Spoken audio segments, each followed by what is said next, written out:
جب تک یہ مزاج نہیں ہم بناتے، اپنے آپ کو اپنے رب کے حوالے کر دیں، اس کی رحمتوں کے سپرد کر دیں، اتنی دیر تک زندگی میں ٹھہراؤ نہیں آتا، قرار نہیں آتا۔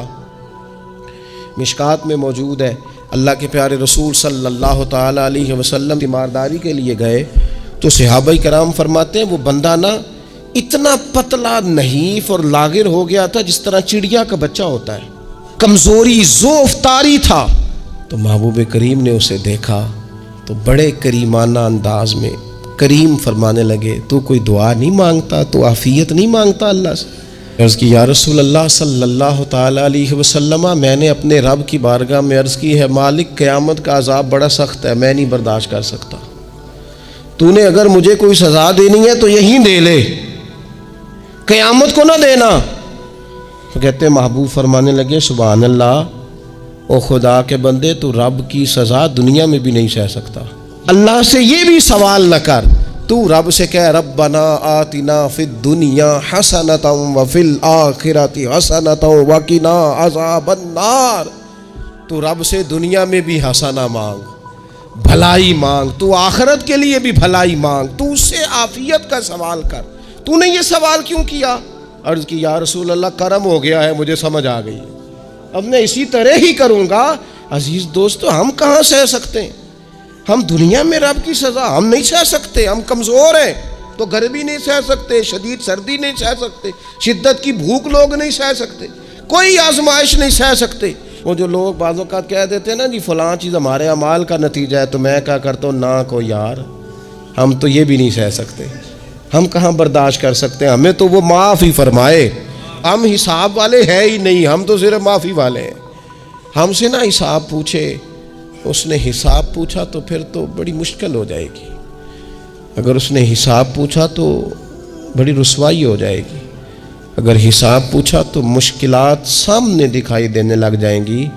ہم سے تو وہ درگزر والا معاملہ کرے، ہم سے تو وہ کہے جا میں نے محبوب کے صدقے تجھے معاف کیا، جا تیرے لیے رحمت اور بخشش والا فیصلہ کیا۔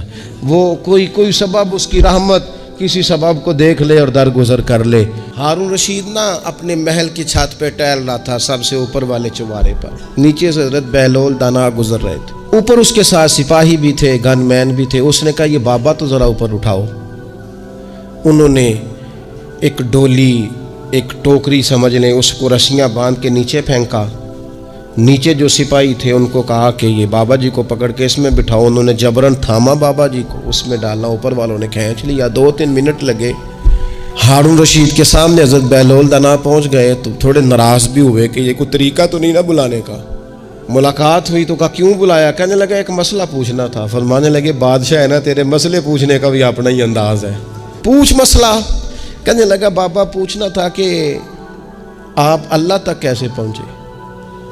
حضرت بہلول دانا چپ کر گئے۔ 2-4 منٹ کے بعد کہنے لگے جس طرح ابھی زمین سے تیرے تک نہیں پہنچا، بالکل اسی طرح پہنچ گیا اور رب کریم کی بارگاہ تک، اور وہ بھی جو اس نے کرم فرمایا ہے، ورنہ میں تو نہیں سمجھتا کہ میں پہنچ گیا، وہ بھی اگر تیری خوش گمانی ہے۔ ہارون رشید کہنے لگا مجھے سمجھ نہیں آئی۔ فرمانے لگے تو بادشاہ جو ہے اتنی جلدی کیسے سمجھ میں آئے گی تجھے بات؟ فرمانے لگے اگر میں تجھ سے ملنا چاہتا نا تو میں ایک درخواست لکھتا، پھر کسی وزیر سے سفارشی سائن کراتا، پھر وہ جمع کراتا، پھر مجھے ٹائم ملتا کہ فلاں دن فلاں تاریخ فلاں ٹائم آ جانا، پھر آ کے میں لائن میں لگتا۔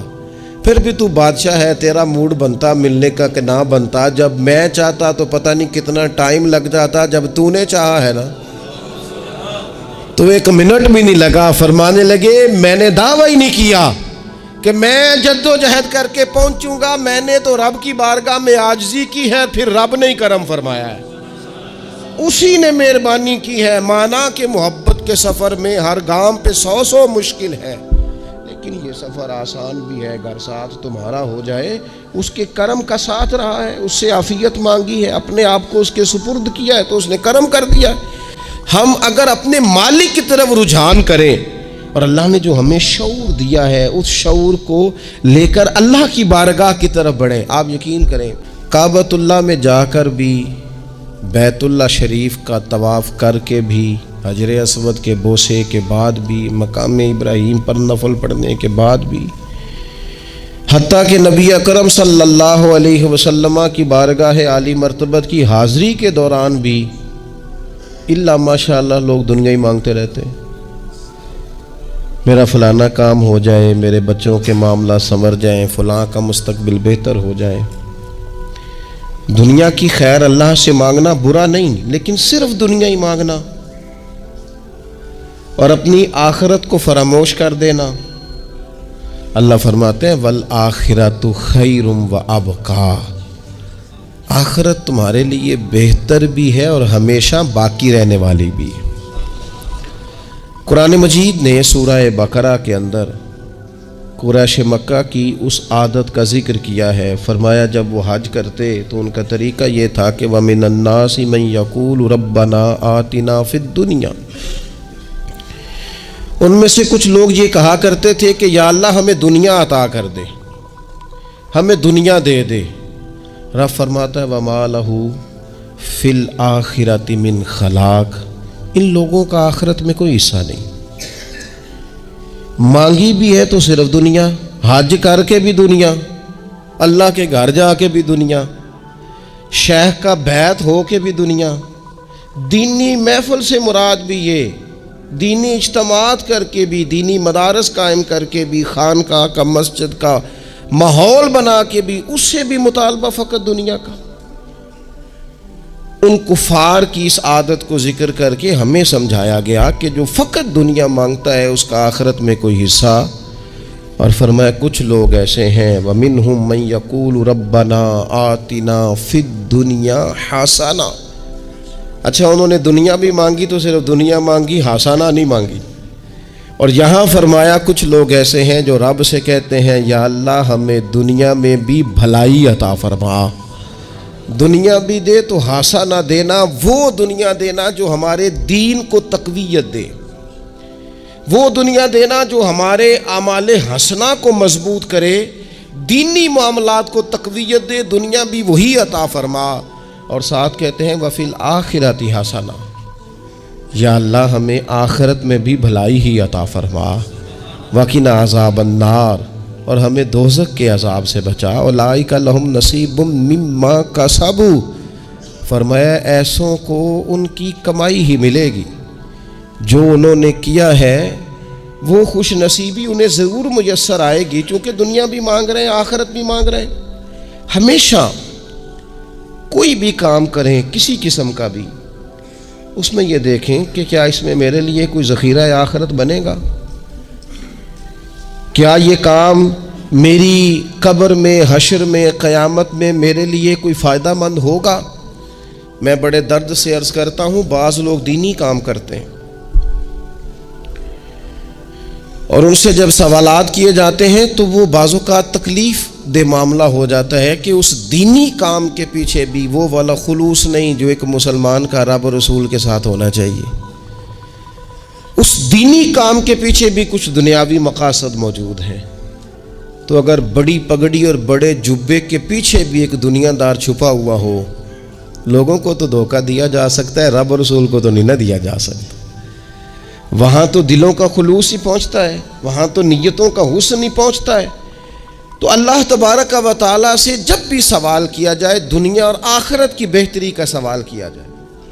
ترمذی شریف میں حضرت سیدنا عباس بن عبد المطلب رضی اللہ تعالیٰ عنہ آپ کی روایت موجود ہے، فرماتے ہیں میں نبی پاک صلی اللہ تعالیٰ علیہ وسلم کی خدمت عالی مرتبت میں حاضر ہوا تو میں نے عرض کی یا رسول اللہ صلی اللہ تعالیٰ علیہ وسلم مجھے ایسی چیز بتائیں جو میں اپنے رب سے مانگوں۔ چیز مانگنی ہوتی ہے نا، بعض اوقات موقع ملتا ہے تو کئی دفعہ انسان امتحان میں آ جاتا ہے کہ اب مجھے موقع مل گیا ہے، مجھے کہا گیا کچھ مانگ لو تو بھلا میں کیا مانگوں۔ حضرت عباس بن عبد المطلب رضی اللہ تعالیٰ عنہ نبی پاک علیہ السلام کے پیارے چچا جان ہیں، عرض گزار ہیں یا رسول اللہ صلی اللہ علیہ وسلم مجھے بتائیے میں اپنے رب سے مانگوں تو کیا مانگوں؟ تو حضور نے فرمایا رب سے عافیت مانگو۔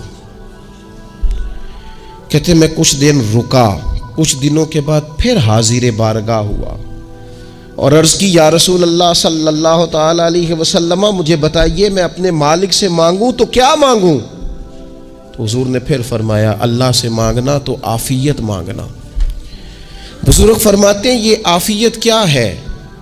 عافیت یہ ہے کہ یا اللہ ظاہری پریشانیاں، باطنی پریشانیاں، اے اللہ ظاہر کے میل کچیل بھی دور ہو جائیں، باطن کے بھی دور ہو جائیں، اے اللہ ہر معاملے میں، ہر آزمائش میں، ہر دکھ میں ہمیں تیری پناہ نصیب ہو جائے۔ یہ عافیت ہے۔ اور صوفیہ کرام فرماتے ہیں عافیت سے بڑی نعمت کوئی نہیں اگر کسی کو میسر آئے تو، عافیت سے بڑا حسن کوئی نہیں اگر کسی شخص کو یہ نصیب ہو جائے۔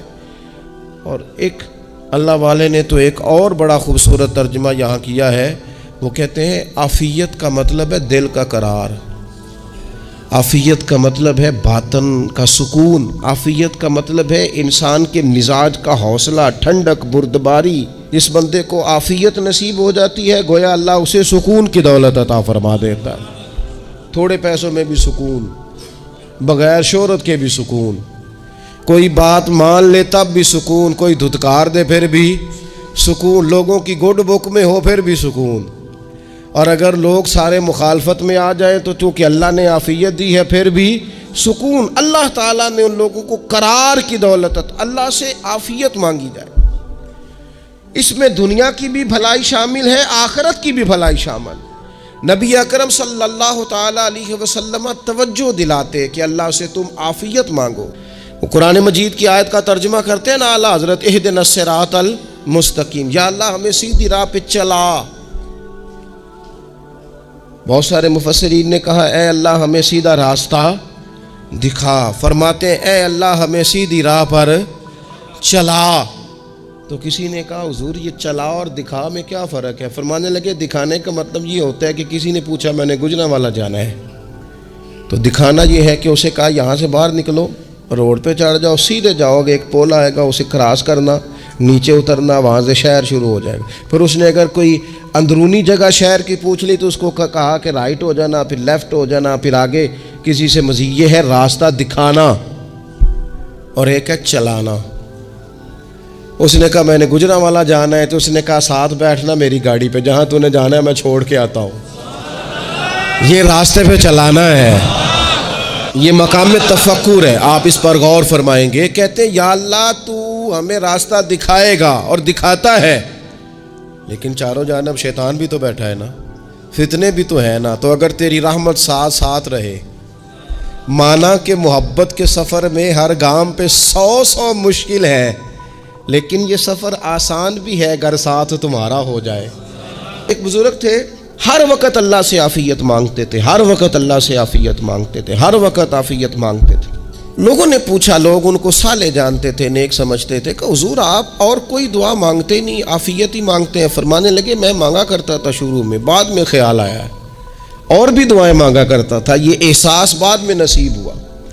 فرماتے میں مزدوری کرتا تھا، مال برداری کرتا تھا، ایک جگہ پہ ڈیوٹی کر رہا تھا تو تھک گیا، اور وہ جو کام لینے والے لوگ تھے ان کے رویہ بھی بڑا ترس تھا، تکلیف ہوئی۔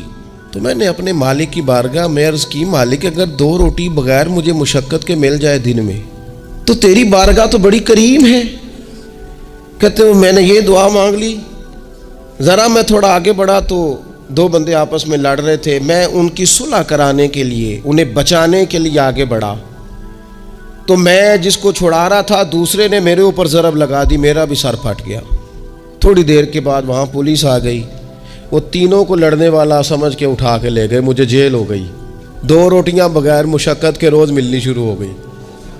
دعا مانگی تھی نا کہ یا اللہ 2 روٹیاں مل جائے نا بغیر مشقت کے، کہتے ہیں وہ 2 روٹیاں روز ملتی، کوئی کام نہیں کرنا پڑتا، پر جیل ہو گئی۔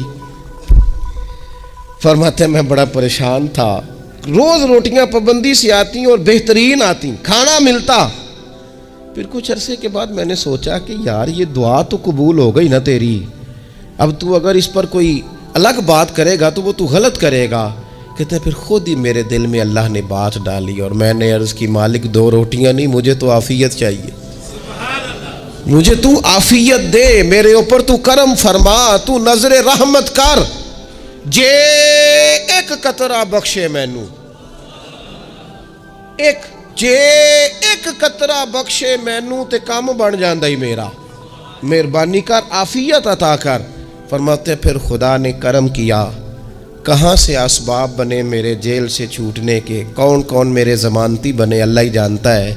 فرماتے ہیں دروازے بھی کھل گئے، رزق بھی ملتا ہے، صحت بھی میسر ہے، سجدہ بھی کر لیتا ہوں، سویرے تلاوت بھی کرتا ہوں، شام کو مدینے والے کی بارگاہ میں راج کے درود و سلام بھی عرض کرتا ہوں، میں ممکن ہوتا ہے تو کسی غریب کی داد رسی بھی کرتا ہوں۔ اب سمجھ آئی ہے ربنا آتنا فی الدنیا حسنۃ وفی الآخرۃ حسنۃ وقنا عذاب النار۔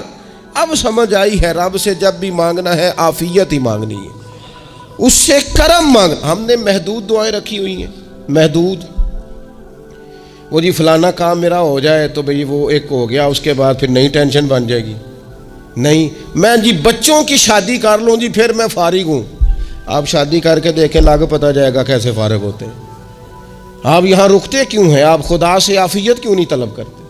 اس کی بارگاہ سے وہ کیوں نہیں مانگتے کہ جو ایک قطرہ ملے تو دنیا اور آخرت کے سارے کام ہو جائے؟ اس سے اس کی رحمت کا سوال کرے، اس سے اس کے کرم کا سوال کرے۔ اللہ کی بارگاہ میں بھی حاضر ہونا اور جچی تلی اور جناب ناپ تول کر اور محدود چیزوں کا سوال کرنا، مالک سے مانگیں، اور وہ جب دیتا ہے تو دیتا بھی بے حساب ہی ہے۔ وہ جب عطا کرتا ہے تو کرم کے دروازے کھول کے عطا کرتا ہے، ورنہ تو ایک الجھن سے انسان نکلتا ہے دوسری میں الجھ جاتا ہے، ایک گتھی کو سلجھاتا ہے۔ پھر اقبال رو پڑے تھے، کہنے لگے میں عقل کی گتھیاں سلجھا چکا ہوں، یا رب مجھے صاحب جنوں کر دے۔ اللہ یہ بڑا میں نے ہیر پھیر دیکھ لیا، مجھے دیوانہ بنا، اب مجھے جنون ہو، اب میں کسی کے لیے رویا کروں، اب میں کسی کی یاد میں تڑپا کروں، اب میں رات کسی کے لیے میری آنکھیں بیدار رہیں۔ یہ بڑی ہو گئی دنیا داری، عقل کی گتھی حالانکہ نہیں سلجھتی، پر اقبال کہتے ہیں عقل کی گتھیاں سلجھا چکا ہوں، یا رب مجھے صاحب جنوں کر دے۔ اور پھر کہنے لگے بجھی عشق کی آگ اندھیر ہے، اب یہ مسلمان نہیں یہ خاک کا ڈھیر ہے، تو مٹی بن کے رہ گیا۔ کیا کہاں اپنی ساری توجہات کا قبلہ کس چیز کو میرے عزیزو؟ اللہ سے عافیت۔ نبی پاک علیہ الصلوۃ والسلام نے ایک شخص سے پوچھا کیا دعا مانگ رہے ہو؟ تو اس نے کہا یا رسول اللہ میں اللہ کی بارگاہ میں صبر کا سوال کر رہا ہوں۔ تو حضور فرمانے لگے صبر تو مصیبت پر ہوتا ہے۔ یا رسول اللہ پھر کیا مانگوں؟ آپ ان جملوں اور لفظوں کی گہرائی کو سمجھیں، صبر کے لیے تو پہلے مصیبت آئے گی پھر صبر آئے گا۔ تو یا رسول اللہ کیا مانگوں؟ فرمایا تو رب سے عافیت مانگ۔ مانا کیا ہے؟ مصیبت آئے کیوں؟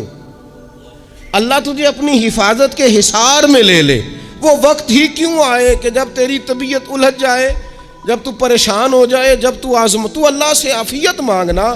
جب تو عافیت مانگے گا تو اگر کبھی مشکل آئے گی بھی نا تو خدا پھر اپنے فضل سے مشکل سے نکلنے میں رستہ بھی بڑی جلدی عطا فرمائے گا اور تیرے اوپر فضل فرمائے گا۔ اگر عافیت، یہ جو ہم نبی پاک کی امت ہے نا، تو یہ ہمارے گرد اللہ کے فضل اور اس کی رحمت کا حصار ہے، یہ حصار ہے ہمارے گرد۔ وہ درویش نے کہا تھا نا کہ کروں شکر کتنا اور کروں فخر کتنا کہ تیرے کرم نے مجھے فائز المرام کیا، دیکھو بنا کے سید عالم کا امتی مجھ کو گناہ سے پہلے ہی بخشش کا انتظام کیا۔ ابھی میں نے غلطی کی نہیں لیکن مجھے حضور کا غلام بنا دیا، بخشش کا بندوبست پہلے ہو گیا۔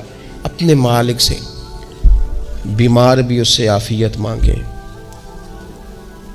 مقروض بھی اس سے عافیت مانگے، بے اولاد بھی اس سے عافیت ہی مانگے، صاحب اولاد بھی اس سے عافیت ہی مانگے، جو دولت کے حصول کے رزق حلال کے خواہش مند ہیں وہ بھی اس سے عافیت مانگے، اور جن کی جھولی اس نے بھر دی ہے وہ بھی اپنے رب سے عافیت ہی مانگیں۔ مالک سے جب سوال کرے، ایک بزرگ تھے انہوں نے تو اپنی انگوٹھی میں لکھوا لیا تھا کہ یا اللہ مجھے عافیت عطا فرما، مگر جب بھی دیکھتا ہوں یاد آ جاتا ہے کہ اللہ سے عافیت مانگنی۔ اپنے مالک کی بارگاہ کے اندر دیکھو، میں نے دیکھا ہے وہ کسی نے کہا تھا کہ تیری خواہش ہے کہ وہ تیری آرزو کرے پوری، اور میری خواہش ہے کہ تیری آرزو بدل جائے۔ کچھ لوگ ایسی خواہشات بھی لے کے آتے ہیں کہ جو پوری نہ ہو تو بہتر ہوتا ہے۔ اس لیے آپ کو پتہ ہے موت مانگنا جائز نہیں دین میں۔ مصائب سے گھبرا کر، مشکلات سے گھبرا کر، زندگی کے مد و جزر سے پریشان ہو کر موت کا سوال کرنا جائز نہیں۔ کس طرح جائز ہے؟ ان لفظوں کے ساتھ دعا کر سکتا ہے کہ یا اللہ جب تک میری زندگی بہتر ہے مجھے زندہ رکھ، اور جب میرا دنیا سے جانا بہتر ہے پھر تو مجھے اپنی بارگاہ میں بلا لے۔ یہ بھی کیا ہے؟ یہ بھی عافیت کا سوال ہی ہے کہ یا اللہ رکھ بھی تب تک جب تک رہنا بہتر ہے۔ نبی پاک نے بھی ارذل العمر ہونے سے پناہ مانگی۔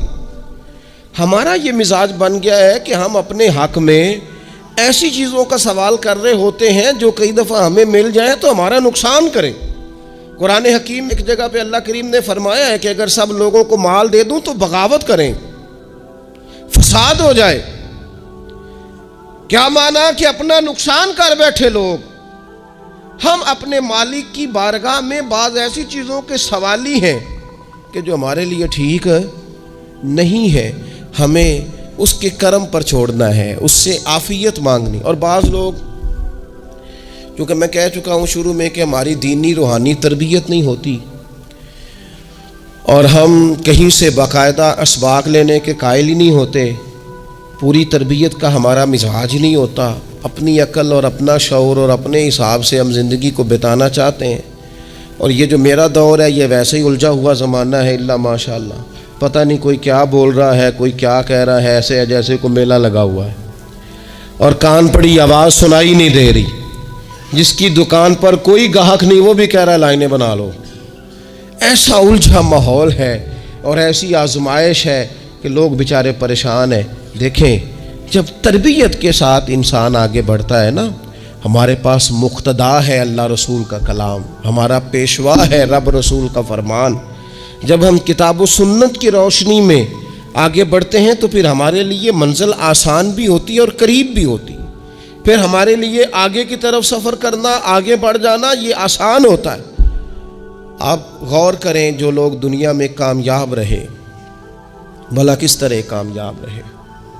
وہ اس طرح کامیاب رہے کہ انہوں نے نا اپنے رب سے عافیت مانگی، اللہ تعالیٰ نے خود بخود ان کے لیے رستے بنائے۔ آپ تاریخ پڑھیں گے بعض لوگوں کی تو لگ نہیں رہا تھا کہ وہ اتنی کامیابی حاصل کریں گے۔ دیکھ لیں آپ، حضرت غوث اعظم جیلانی رضی اللہ تعالیٰ عنہ بغداد شریف تشریف لاتے ہیں تو ان کی کیفیت یہ ہے کہ پتے کھا کے گزارا کرنا پڑتا ہے، یعنی پیچھے کوئی ایسا بیک گراؤنڈ کسی کا بنایا ہوا ادارہ، کوئی بڑی خانقاہ، کوئی بڑے لمبے چوڑے والد صاحب کے مریدین، کوئی بڑا لمبا سلسلہ نہیں مل رہا۔ ان کو بظاہر پتے کھا کے گزارا کرنا پڑتا ہے، لیکن چونکہ وہ نکلے ہیں اللہ کی مدد کے ساتھ، انہیں اللہ نے تائید دی ہے، فضل فرمایا ہے، تو نتیجہ یہ نکلا ہے کہ 70 ہزار بندہ ایک ایک وقت میں تربیت لینے کے لیے ان کے سامنے موجود ہے۔ یہ اللہ نے اسباب بنائے ہیں، کیونکہ جب رب عافیت عطا کرتا ہے تو پھر اللہ اسباب بھی پیدا فرماتا ہے۔ ہمارا ذہن تو تھک جاتا ہے سیاست کرتے کرتے، ہم تو جناب پوری ترتیب سے ہمیں سلیقہ آتا ہے کس طرح کر کے کس بندے کو کیسے قائل کرنا، پورے طور پر ہم وہ ساری زندگی سیاست کرتے رہتے ہیں۔ وہ خاندانوں میں بھی چلتی ہے، گلی محلے میں بھی چلتی ہے، دوستوں میں بھی چلتی ہے، اور بعد میں پتہ چلتا ہے کہ یہ پتے کھیل کون رہا تھا، اصل میں صلح کرانے والا تھا کہ لڑائی کرانے والا تھا، یہ سب کا خیر خواہ تھا، یہ سب کی ذہن کے اندر فطور کی آمیزش ہی اس شخص کی وجہ سے تھی۔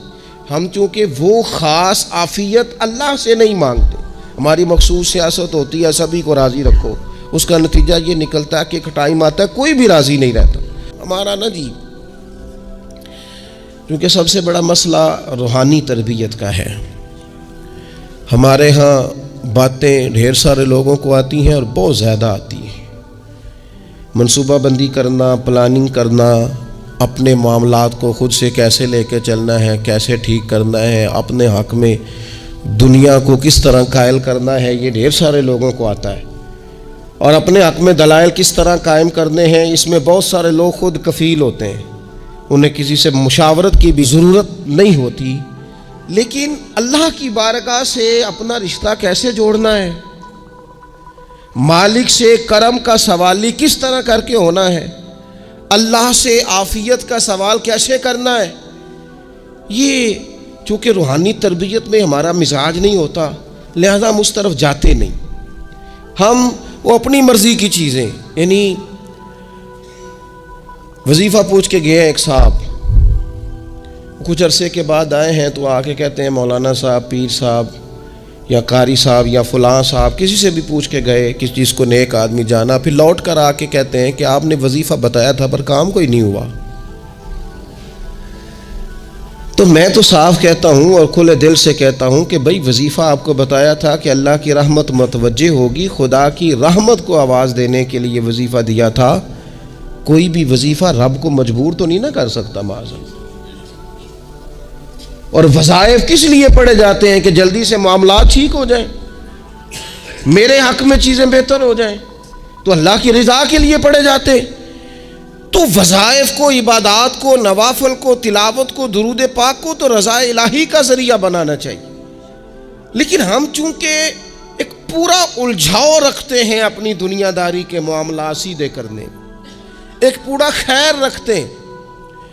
وہ لوگ ملتے رہتے ہیں مختلف بزرگوں کی نسبت کے تعلق سے، تو بعض جگہوں پہ بعض لوگ بڑے تیز ہوتے ہیں، یعنی ان سے آپ کی ملاقات ہوتی ہے تو بندے کو محسوس ہوتا ہے کہ یار اسے تو پہلے ہی ساری باتوں کا پتہ ہے، اور کئی دفعہ ان سے ملنے کے بعد احساس ہوتا ہے کہ یار اس سے تو تھوڑا سی ہی لیتے تو بہتر تھا، یہ تو بات بڑی آگے نکل گئی. سارا پتہ ہوتا ہے، باشعور ہوتے ہیں، لیکن ڈر آتا ہے اللہ سے. اتنا باشعور آدمی، سمجھدار، پنچایت، پریا، لوگ، دین، دنیا سارا پتہ ہے، نماز کا ٹائم آ گیا تو وہ چھپتا پھرتا ہے.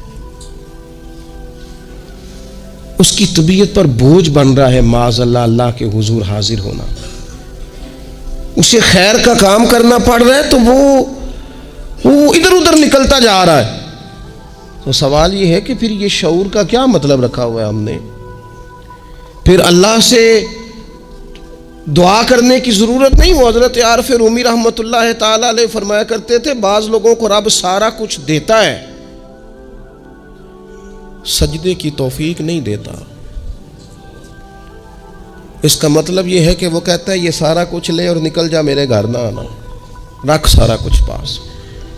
رب سے عافیت مانگی جائے، اس سے اس کا فضل مانگا جائے، اس سے اس کا کرم مانگا جائے. اللہ کے پیارے رسول صلی اللہ تعالی علیہ وآلہ وسلم اس عافیت مانگنے پر زور دیتے، توجہ دیتے. میں آپ کو صحیح بتاتا ہوں، رب نے اگر کسی بندے کو عافیت میں رکھا ہو نا تو حالات کیسے بھی برے چل رہے ہوں اس کا بگاڑ کچھ نہیں سکتے. اور اللہ تعالیٰ معاف کرے 100 دفعہ خاکم بدہن، اگر کسی وقت اس کے کرم کی نگاہ پھر جائے تو پھر سارے اسباب سمیت بھی انسان اپنے پیروں پہ کھڑا نہیں رہ سکتا. اس سے جب تک طلب کرم نہیں ہوتا، طلب عافیت نہیں ہوتی، اس کی بارگاہ سے جب تک بندہ مومن پورا رجوع نہیں کرتا، یہ عافیت اتنی اعلیٰ چیز ہے کہ نبی پاک علیہ السلام نے فرمایا اذان اور اقامت کے درمیان جو وقت ہوتا ہے اس میں دعائیں رد نہیں ہوتی.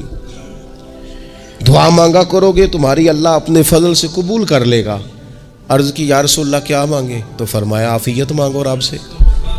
حضرت انس بن مالک حدیث کے راوی ہیں رضی اللہ تعالیٰ عنہ، یہاں بھی فرمایا یہ عین قبولیت کا ٹائم ہے، اب اللہ سے عافیت مانگ لو، اس کی پناہ.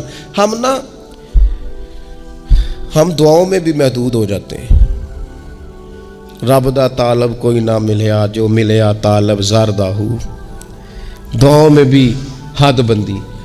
بعض اوقات بچے بھی تربیت کرتے ہیں نا، ایک مولانا ہے، ان کا خیال ہے کہ انہوں نے مجھ سے کچھ پڑھا ہے تو کبھی کبھی استاد جی کہہ دیتے ہیں، بہت پرانی بات ہے، انہوں نے مجھے فون کیا کہ اگر آپ کبھی تشریف لائیں، تو میں نے کہا پتر دعا مانگ اللہ کو چھوٹی جی گڈی دے وے. تو اس بچے نے میری بڑی تربیت کی، کہنے لگا استاد جی اللہ کو لو منگنی یہ تو وڈی ساری منگو، آپ نے محدود کیوں کیا کہ بھئی یہ چھوٹی سی اللہ گاڑی کیوں اللہ چھوٹی دے، رب دے تو بڑی دے. اور رحمت سے دے اللہ سے مانگنی ہے نا جی. ہم تربیت نہیں لیتے. میں نے اس کا شکریہ ادا کیا. میں نے کہا بیٹے تو نے بڑی سونی بات کی, اللہ تجھے اس کا اجر عطا کرے, اللہ تجھے برکات عطا کرے. اگر آپ نے سیکھنا ہے تو پھر آپ سیکھ لیں گے, اور اگر نہیں سیکھنا تو پھر یہی کہنا ہے ساری عمر لانگی بندہ کو نہیں ملیا, چونکہ مزاج نہیں ہے نا سیکھنے کا, اس لیے پھر ملا ہی کوئی نہیں. پھر ساری زندگی کو میسر ہی نہیں آیا, کسی نے نصیحت ہی نہیں کی, کوئی آنکھوں کو بھایا ہی نہیں. خود ہی بڑے سیانے تھے, خود ہی بہت بڑے تھے, اپنا قد ہی بڑا اونچا تھا, سب ٹھگنے چھوٹے اور کمزور اور بونے نظر آئے. میں آج آپ کو بڑی ذمہ داری سے یہ گزارش کر رہا ہوں, اللہ سے عافیت مانگے, ہر وقت عافیت مانگے. میری سالوں سے روٹین ہے, میں دعا مانگتا ہوں اللہم انا نسألک العفو والعافیت فی الدین والدنیا والآخرہ. اور یہ خاموش تبلیغ ہوتی رہی, میں مانگتا رہا, کئی بچوں کو ویسے یاد ہو گئی. اس کو یاد کر لیں, اللہ سے عافیت مانگے, دین میں, دنیا میں, آخرت میں, اس کو اپنا مزاج بنائیں. اللہ تبارک و تعالی ہم سب کو عافیت نصیب فرمائے.